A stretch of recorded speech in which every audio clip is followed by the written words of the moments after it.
Assalamualaikum warahmatullahi wabarakatuh. A'udzubillahi minasyaitonirrajim. Bismillahirrahmanirrahim. Alhamdulillahirabbil alamin wa bihi nasta'in wa ala umuri dunya waddin. Wassalatu wassalamu ala asrofil anbiya wal mursalin amma ba'd. Kepada yang terhormat Bapak Yanto selaku pengampu mata kuliah PMPU beserta teman-teman yang sedang menonton video ini. Sebelumnya perkenalkan, saya Sinta Kumala Dwi beserta 3 teman saya. Yang pertama Divi Safitri, kedua Endah Mulyaningsih, ketiga Ifna Aisyah Novalia. Kali ini kami akan mempresentasikan mengenai valuta asing. Dalam valuta asing kami akan menjelaskan mengenai definisi falas, fungsi falas, sumber permintaan falas, jenis mata uang, resiko falas, serta valuta asing dan bursa falas. Falas sendiri adalah sebagai lembaga pasar di mana orang dapat memperoleh fasilitas-fasilitas untuk melaksanakan pembayaran kepada penduduk negara lain atau menerima pembayaran dari penduduk negara lain. Dan fungsi falas sendiri itu ada 3. Yang pertama, melakukan transfer mata uang sebuah negara dengan negara lain agar bisa dipergunakan di negara tersebut. Yang kedua, fungsinya adalah mendapatkan atau menyediakan kredit untuk membiayai transaksi perdagangan internasional. Dan yang ketiga adalah sebagai sarana untuk memperkecil resiko karena perubahan kurs. Dan sumber permintaan falas itu ada 7. Yang pertama, para importir barang dan jasa. Yang kedua, para investor dalam negeri. Yang ketiga, para debitur dalam negeri. Yang keempat, perusahaan-perusahaan asing. Yang kelima, keluarga untuk membiayai status anggota keluarga yang belajar di luar negeri.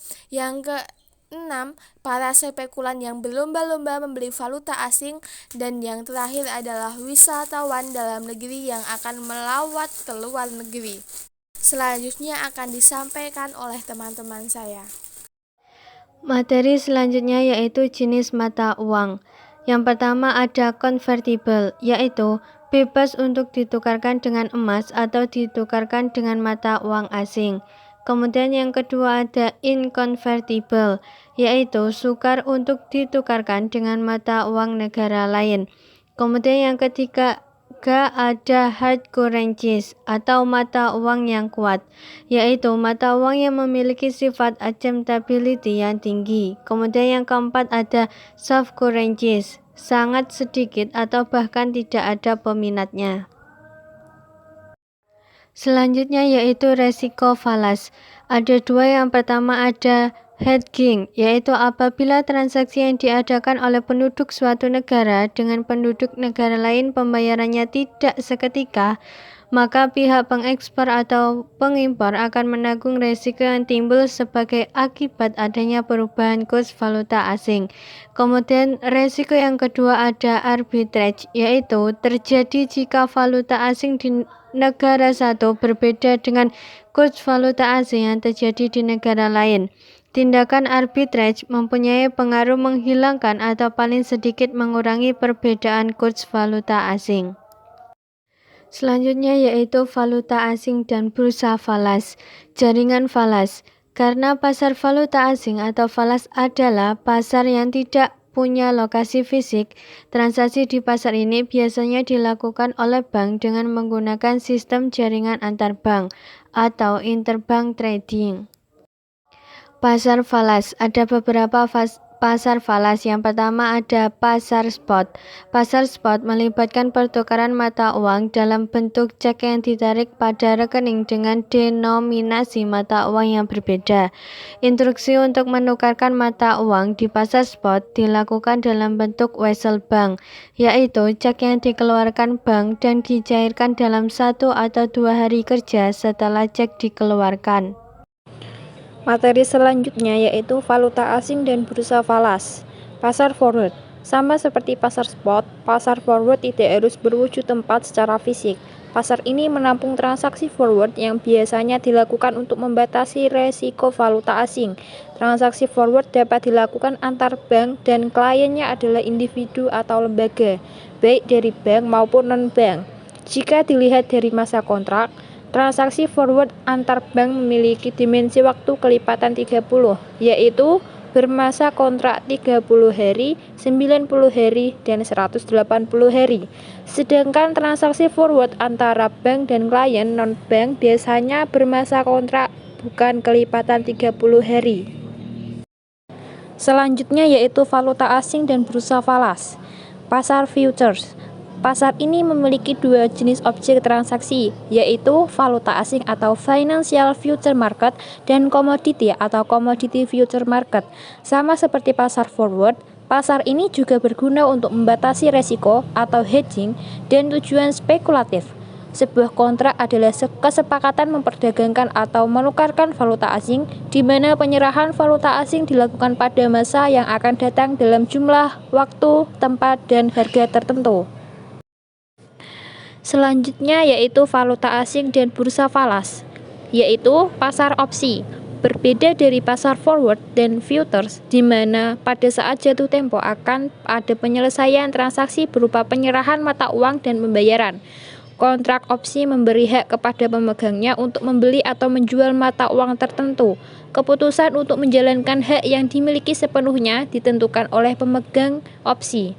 Jadi, transaksi di pasar opsi tidak harus diikuti dengan penyelesaian transaksi sebagaimana yang terdapat pada kontrak forward dan futures. Selanjutnya yaitu valuta asing dan bursa falas. Pelaku falas. A. Dealer.